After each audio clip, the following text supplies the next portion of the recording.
Ketheric Thorm and his godly benefactor Merkel have been defeated, and I can think of no better way to celebrate than with song. I'm obsessed that even Dame Aelin is enjoying the song. She was actually just up there and she walked down to get a better view of their performance. Everyone is loving it. We've even got Cambion, Will's demonic summon. Everyone is here celebrating the big news. This is great. I wonder if Dame Aelin will give us a tip. Oh, she didn't. She gave me a round of applause, though, which honestly, I'll take it. No, she didn't give me a tip! No way! Dame Aelin just chugged a piece of gold out of her pocket. She loved my performance that much. Anyway, guys, welcome back. As I mentioned, if you were here on our last episode, then you'll know that we are at the end of Act 2. We made it down here into the secret lair under Moonrise Towers, where we finally got to confront Ketheric Thorm. We found out that the Absolute is actually an elder brain that is being controlled by 3 different godly disciples. The dead 3, if you will. One of them was Ketheric Thorm, whose benefactor was Merkel. We defeated both Ketheric and Merkel, and now I just need to take a minute to look around here. We need to loot Ketheric's body, and before we do any of that, I want to level up. So that last battle got us to level 9, which is really nice. And Gladys will get a new spell. Ooh, Mass Cure Wounds. Unleash a soothing hum of energy that heals you and nearby allies. Yes, that is what we want. Beautiful. Gladys can help out the grandkids. Next up is Karlach, the level 9 barbarian. Her class feature is Brutal Critical. You've trained to strike swift and true. When you land a critical hit, you roll an extra damage die as well as the normal additional critical dice. Wow. That's awesome. Just making Karlach even more of a heavy hitter than she already is. Next up is Will, the level 9 warlock. He gained a passive, Eldritch Invocations. So in our study of occult lore, we've unearthed Eldritch Invocations, fragments of forbidden knowledge that imbue you with an abiding magical prowess. So we've already picked a few of these, and now we get to pick one more, which is fun. I think I want to pick Devil's Sight. You can see normally in darkness both magical and non-magical to a distance of 24 meters. And then he also gets a new spell. We've got lots of options for that.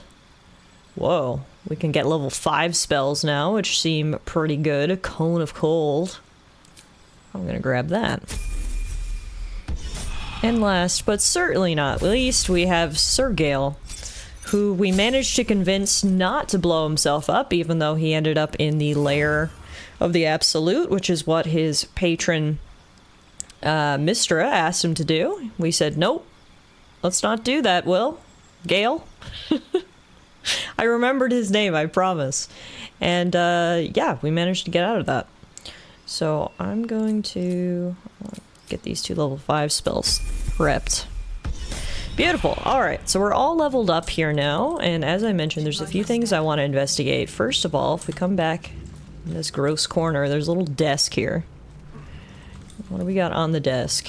Amulet of the Absolute. A severed head. Okay, probably gonna leave that where it is. The severed head of a young woman, the jaws ripped off, locking her face in an eternal bloody scream. That's unfortunate. Here we've got a book called The Grand Design, dictated to Scribe Yanthus by Anver Gortash. The Grand Design is the Mind Flayer's species-wide ambition to return to the days of their conquering greatness through an act of sudden mass seromorphosis, giving the Elder Brain in overall command an implacable army of illithid slave warriors with which to defeat all their old enemies, human and humanoid, Githyanki and Ulatharid. Of course, this is delusional madness, megalomania on a cosmic scale, and I know just how to turn it to our purposes. We're going to help the Mind Flayers enact their grand design, but only in the way that suits us. The Illithids shall have their crusade to enslave, but they will be acting in turn as our slaves, and we shall determine the how, when, and where of their great Illithid outbreak. To be precise, I, Gortash, will determine these things, as commanding the grand design is clearly a Banite task. So it looks like Gortash, fancies himself as the leader of all of this. Anyway, that's the grand design. Next is the Absolute End. Underneath this book concerning the cult of the Absolute and the dangers it presents is scrawled this response to the text. This hastily written drivel is admittedly well-intentioned. Its author is clearly fizzing with fear of the Absolute. The problem is that they conflate the rise of the cult with other things, like the heat death of the universe, the resurrection of one-eyed Vecna the Lich, the proliferation of necromantic excess, and even the withering of some imported fruits from Chult. This person needs a glass of water and a lie down. That's really funny. Here's a map of the Sword Coast from the Sea of Moving Ice down to just north of Amn, including several of the nearer archipelagos in the Sea of Swords. Alright, so that's pretty much... Oh no, hang on, there's one other thing. Invitation to Lord Gortash.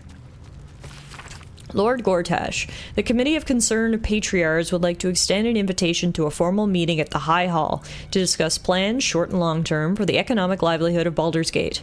Tuesday the 12th, noon. A luncheon will be served. May we presume your attendance? Lord Heer Rillen, Committee Chair. Yeah, it looks like Gortash is the mastermind behind this. I guess Ketheric was the muscle. The scary lady was the, well, the scary. And Gortash fancies himself the brains. Alright, here's Ketheric's body. Let's see what he had on him.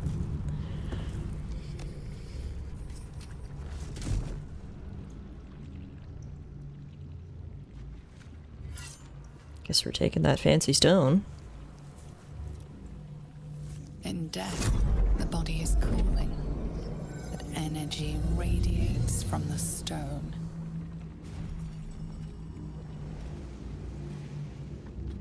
Whoa! Remarkable. The Dream Visitor's here. Hi. Now the picture comes together. The Absolute is neither god nor man. It is the Elder Brain you saw, held here by those three against its will. The crown it wears controls it, and these stones control the crown. Oh. It has been dominated. To master an Elder Brain, to subdue it, our enemies are formidable. Definitely. But okay, so that's what this stone is. It's one of 3 control devices for the Elder Brain. Side note, how is it you're able to leave the astral prism now? A temporary reprieve, but a welcome one. With the brain on its way to the city, its influence here is weakened. Fair enough.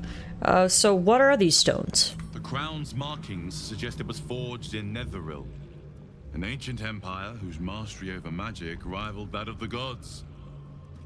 It is a crown of domination. The stones were taken from its crest. They are nether stones, imbued with the ability to control the wearer of the crown. The crown's netherese magic must be the true source of the parasite's abilities. This must be what elevates their potential. And it must be the reason nobody could heal you. If the crown can do this to the parasites, I dare not imagine what it is doing to the brain. Netherese. These chosen are powerful indeed to have such magic in their command. Do you know who our enemies are? One of them I know. Lord Enver Gortash. An arms dealer and a slaver. A worshipper of Bane, a god of tyranny. The other is a mystery to me. But the way she spoke, it's most likely she follows Baal, the god of murder. Ketheric was a follower of Merkel, which means the Absolute is a front for the gods of death, and our enemies are the chosen of the Dead Three. It's all coming together now. We're finally getting the answers and pulling back the curtain. Chosen of the Dead Three? Bane, Baal, and Merkel. The tyrant, the assassin, and the necromancer.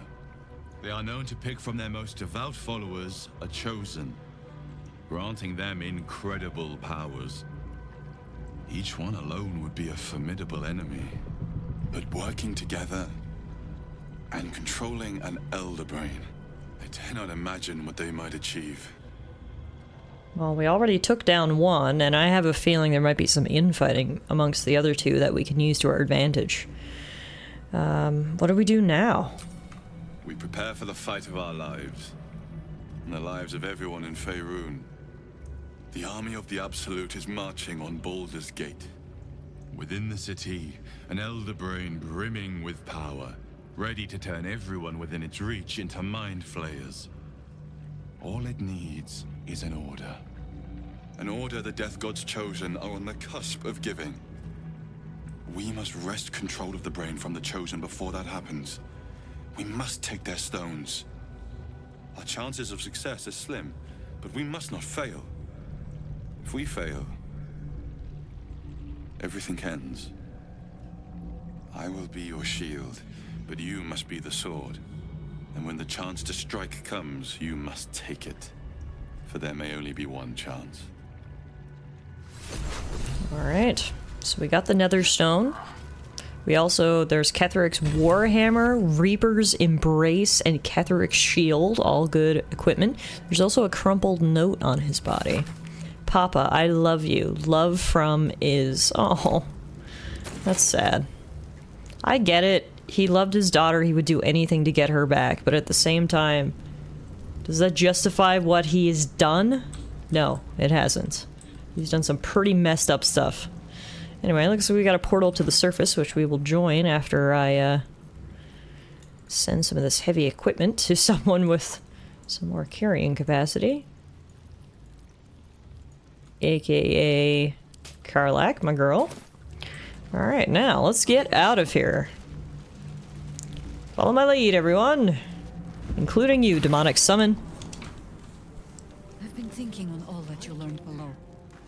If you've got your breath, we ought to discuss our next steps. Yeah, we've got a lot of things to discuss with a lot of people. Okay, so we made it back to Moonrise Towers. First up, let's talk to Will. Gods be damned. With that parasite in his brain, Father could wreak untold havoc in the Absolute's name. Should Baldur's Gate fall to the Absolute, every one of the coast cities will be ripe for the plucking. We're not just fighting for our cure, we're fighting for my father. We're fighting for the Gate. We're fighting for all of Faerun. The Absolute's cult has Ravengard. Where will they take him? Worm's Rock Fortress. All travelers to Baldur's Gate flow through it. It serves as headquarters for the Flaming Fist and their commander, my father. The Absolute's army's on the march. Gods forbid a tadpoled Grand Duke throw open the gates for them. So that's why they wanted the Grand Duke, because he's in charge of the city's defenses. So if he's on their side, there will be no defenses. What do you know about Gortash and Orin? Orin? I'd never heard tell of. But Gortash I know. Or know of, more precisely. A self-styled strategic advisor to Baldur's Gate's peers. A bit player with dreams of a leading role, the way Father told it. He had no use for Gortash, and even less for his advice. I don't remember much beyond that. But where these chosen are concerned, I have a suspicion we're about to know more than we'd like. Mizora said you can say what led to your pact in exile. It's time I know the whole truth. Yes, but first a question. If your home were under siege, what would you sacrifice to save it? I mean, I wouldn't give up my soul, if that's what you're getting at. It is. And I did.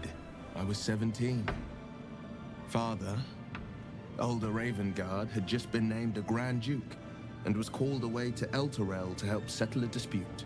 That's when the cult of the dragon made its move. The cult of the dragon, a fractured religion.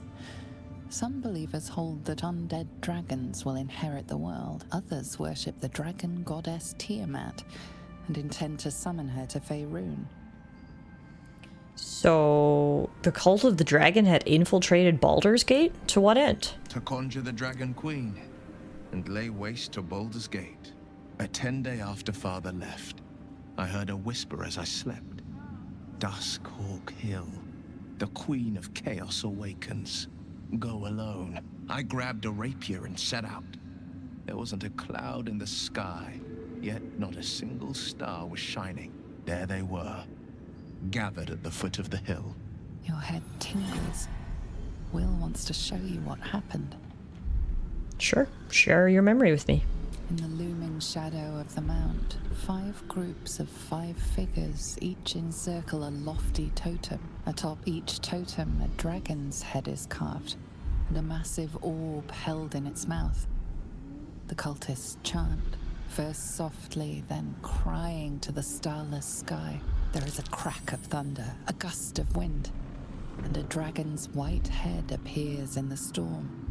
The first of Tiamat's 5 heads. As the maelstrom howls, Mizora's lips press to your ear.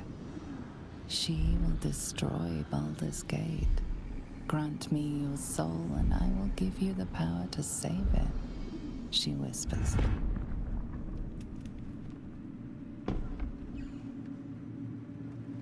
She read the terms while 2 devils stood witness, and I said yes.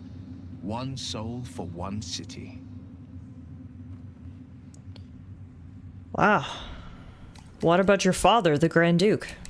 He returned to an unsuspecting city and a wayward son with a smirking devil at his side. I tried to tell him the truth, but my mouth couldn't form the words. I'd led him to the battlefield, but Mizora had swept it clean. After, he said only 1 word. Go. So I did. Oh, that's so sad. So his father doesn't even know the truth of what he did. He thinks he was just some 17-year-old idiot who made a pact with a devil for fun. In truth, he was a 17-year-old idiot who made a pact with the devil because he thought he was doing the right thing. Surely Mizora doesn't care about Baldur's Gate. Why would she want to save it? I feel like I know the answers to that question. It's because she wanted Will as her poor thrall. She didn't. She came on order of her mistress, Zariel. She never stops, does she? Not for a second. Tiamat made a play for power. Zariel had other plans. That was the most Mizora's ever said. All that mattered was that she got her prize. Another pet added to her warlock menagerie. You took on 25 cultists on your own? I find that hard to believe. I had Mizora at my side, and the archdevil Zariel guided our hands that day. I burned with the fires of Avernus, and oozed the rot of Dis. The cultists choked on our poisons and burned from our flames. And when we were done, all that remained were 5 grayed orbs atop a pile of ash. My soul was bound, and my lips were sealed. Is that how you lost your eye in the battle with the Cult of the Dragon? It is. The one scar I ever bore of it. Mizora replaced it with a sending stone. She uses it to track my location and speak from a distance. I could flee to the spine of the world, or the depths of the lower dark, and still never shake her. It was brave what you did for the city. I don't know that it was brave. I just know that it was right. All right. Well, we'll return to this subject later. I understand. I'm glad that we finally got some backstory about Will. It's sad, though, again, that his father banished him and he doesn't even know what he sacrificed to save the city. But at the same time, it was obviously a reckless sacrifice. You must have been furious at your father for throwing you out of the city. No, never. He did the only thing he could. In his eyes, I invited a devil into our midst. I was a fool at best, a traitor at worst, and Grand Duke Ravengard suffers neither.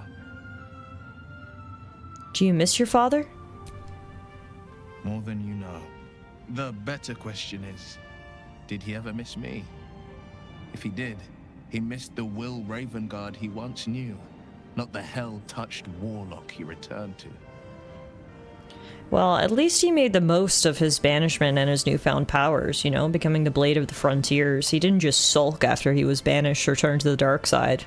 Little did he know he was being tricked by the devils, of course, but he did the best that he could, all things considered. I really like the victory music that's playing in the background here. This is fantastic. It's similar to the end of Act 1 when we had the party after repelling the goblins Getting a similar party vibe here, and, well, we've got more companions to check in with. Alright, next up we'll chat with Gale. I can't help but feel like I've been fumbling in the dark for too long. And I've just had a lit torch thrust into my hands. What are you talking about? The crown! The one the Elder Brain was wearing. The one I very nearly destroyed. Netherese magic. So pure, so complete, that I didn't even recognize it at first. Most Netherese artifacts contain only the faintest amount of their former power. The ghost of an echo of a memory. That crown was different. I can't fathom how such a wonder survived. Surely everything of its ilk was destroyed along with Netheril itself, but no matter. It exists. I must learn more of it. Okay. Back up a little. Why is this crown so important all of a sudden? That crown sits on a gargantuan elder brain bent on destroying us and everything we hold dear.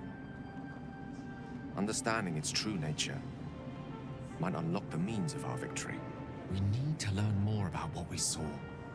An artifact as powerful as that crown must have been documented somewhere. As luck would have it, we'll soon find ourselves near one of the finest book collections this side of Candlekeep. Sorcerous Sundries. I need to go there and learn all I can.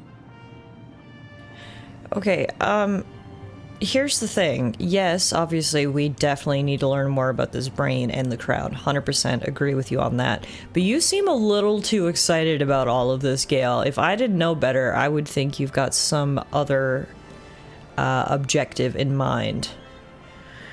Alright, well, sounds like a good idea to me. The only kind I have? Their collection of rare tomes is unparalleled. I mean, Netherese texts are hardly commonplace, but I'm certain they'll have one or two stashed away. You'll have to forgive my eagerness, but if my suspicions prove to hold water, this could be the answer to all our problems. Well, I hope you're right, and when we get there, we'll definitely take a look in the bookstore. I love how our new friend, Cambion, is just hanging out with us, by the way. For some reason, I thought he would sort of dissipate after the battle, but that is apparently not the case. He is here chilling with us. Withers, hi, what are you doing here? Thy hunger denied. Soluna's faithful yet shines. The balance shifts. Thou hast seen with thine own eyes and felt in thine urges. The dead three unite. There are depths to this alliance yet unplumbed. Consider, mortal. Do illithids possess souls? That's a deep question to ask. I'm not sure, but don't all living things? I mean, they were once human. Yeah, they probably do. No. Nor canst thou count mind flayers among them. Oh. Yet, the three amass an illithid army void of apostolic souls that could imbue them with power. A flock without souls, yet to what end, O tempted one? This is the question thou must come to answer. Well, until such time, be availed of my services. Thank you, Withers. But I think it's quite clear they're doing more than just amassing an army. They want to take Baldur's Gate, and then I guess once they take Baldur's Gate, then they'll take everyone's souls in there. You seem to know a lot about the Dead Three. Yes. Bane, Lord of Darkness. Baal, Lord of Murder. Merkel, Lord of Bones. Once judged, ascended, then vanquished, as one and as three. The alliance is reforged, mortal. The plains thus quake, and the gods shudder. From what we heard from Ketheric, though, I don't think the alliance is as strong as it seems from the outside. Him, at least, was just waiting for the opportunity to betray the others. But anyway, You know of my urges. What can you tell me? Nothing thou dost not already know. Okay, not helpful. I'm surprised to see you. Why are you here? Where matters of balance are concerned, I am eternally cold. Okay, also not helpful.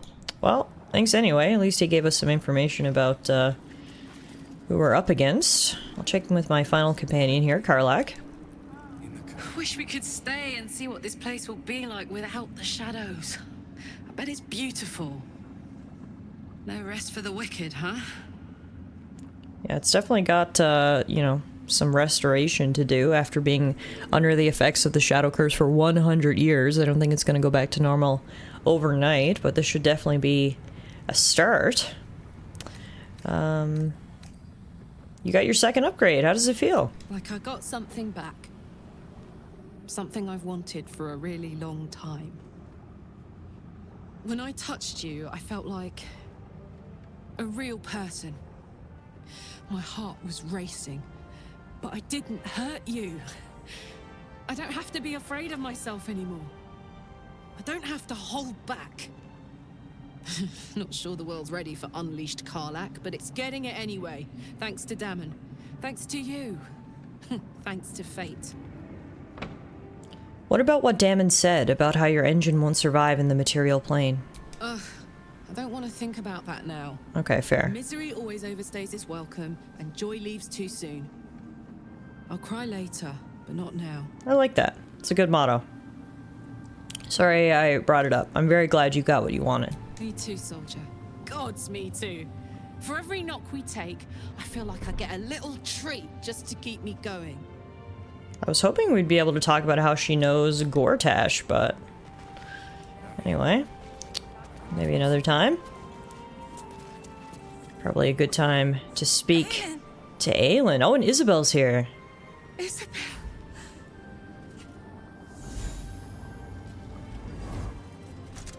My love. You were dead. I saw your body.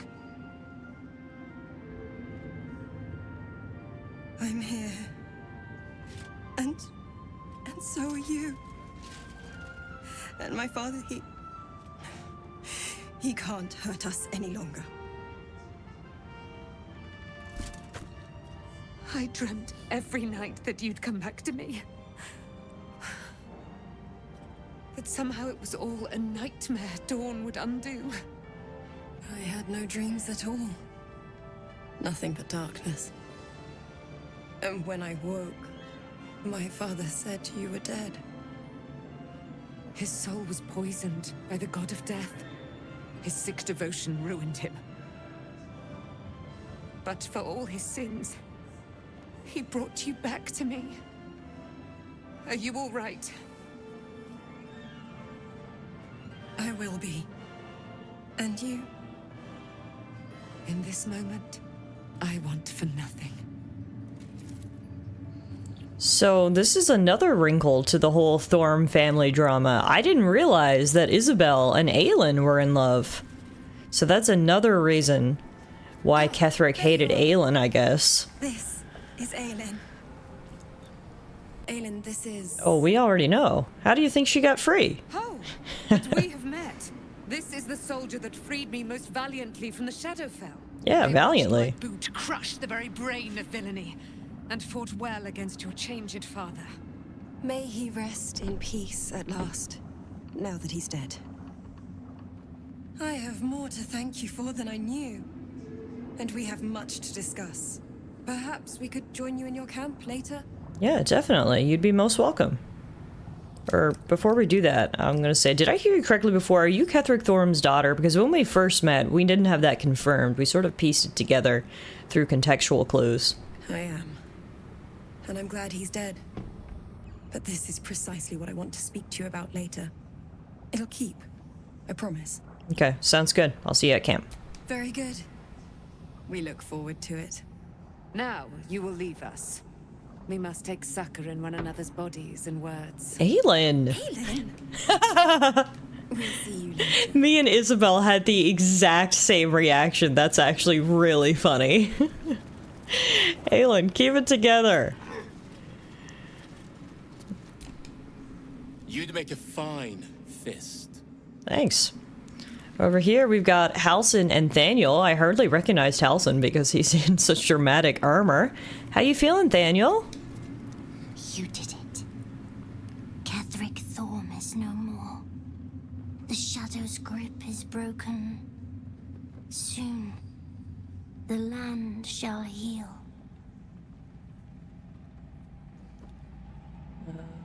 Glad I could help. Not as glad as I am. Nature moves at its own pace, and bestows its bounty when it sees fit. Give it time.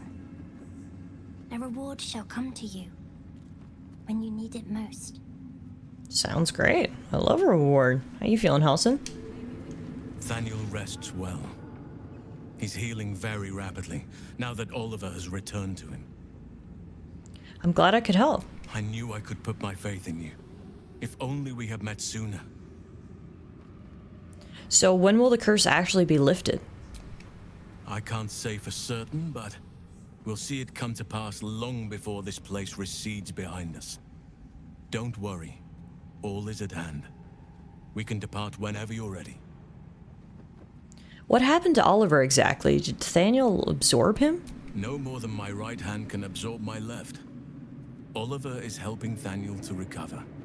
They both lie dormant, like trees awaiting spring. Once the curse is lifted, they can stand as one or as a pair, whatever they wish. Oh, interesting. I hope they will remain as a pair. It will be good for them both to have a friend once I'm gone. Still, I would like to return here someday, see Thaniel and Oliver again. In my meditations, or perhaps in person. If the Oak Father wills it. I hope he does. I'm sure he will. I can't see why you couldn't come back and visit your childhood friends.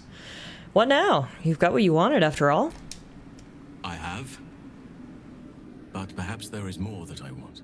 Anyway, once the curse is lifted, nature can take its course without me. I belong at your side. I'm happy to have you. There's more that you want. What is it? Not what. Who. But all in due course. Bow, trickle, wow, wow, it's finally time, folks. Gladys has remained abstinent for so long. Her day is coming. I'm glad that's still the case. Hey, Art Cullow's up? How you feeling? When Duke Elton formed the Flaming Fist, he sought out people of courage and honor to fill its ranks. You saved Thaniel, lifted the curse, and killed an immortal. It's safe to say you'd have been recruited in an instant. When you put it like that, it all does sound rather impressive, doesn't it? Let's say, how did you make it here? A Flaming Fist? A novice, actually. She dropped everything to make sure I made it here safe. I heard about Duke Ravengard's capture. If his soldiers are anything to go by, he is a man to admire and respect. I hope you can save him. For the good of Baldur's Gate. Fingers crossed. What about you? When this land fell to the curse, I should have gone with it. Thaniel is the only reason I survived. It's only fair I stay here and wait for him to awaken. That's fair enough. But what about after Thaniel awakens? I don't think there will be an after. The truth is, the shadow fell. Broke something inside me. Something no healer can fix. I don't know how long I have, but because of you, Thaniel is safe. Because of you, I could help him as he helped me. So, thank you, my friend. And know that I have no regrets. Well, I'm glad to hear that. I'm sad, but glad. You got a happy ending in a way. Anyway, we'll leave him to chat. Anyone else here to check in with? Oh hey, Saris is here. Back in Last Light, I was racking my brains. How the hells do we get past the curse? And then a blinding light cuts through the darkness like a blade through butter. All thanks to you, I hear. Didn't think we'd make it without the old Hell Rider to lead us. But you did a damn fine job. I mean, I'm just glad you're safe. I won't feel safe until we're behind city walls. With Zevlor gone, it's up to me to make sure the survivors reach Baldur's Gate. I mean, I wouldn't be so sure Zevlor's dead just because you haven't found him. I would. We didn't have any fight left in him. There are less mouths to feed, but we still need supplies for the road. We'll scavenge what we can. Hopefully, we'll see you again in the city. Yeah. It's so nice to catch up with everyone that we've encountered on our adventures, especially here in Act 2. I think that's everyone here other than Jahiria, so let's talk to her next. Our enemies spread like rub rot. Treat one patch, and two more bloom in its place. An elder brain, bound by lost Netherese magic, with servants of the Dead Three holding the chain. Reminds me of old times. You've tangled with the Dead Three before? Extensively. Mind flayers, too. But I never dreamed of seeing gods and Illithids working in consort. It is most disturbing. Yeah, it is a lot of forces coming together.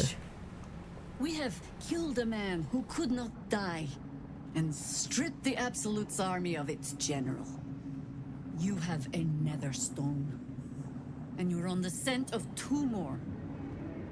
These Chosen have reason to fear you, and I would like to be at your side when you confront them. You want to join me? Of course.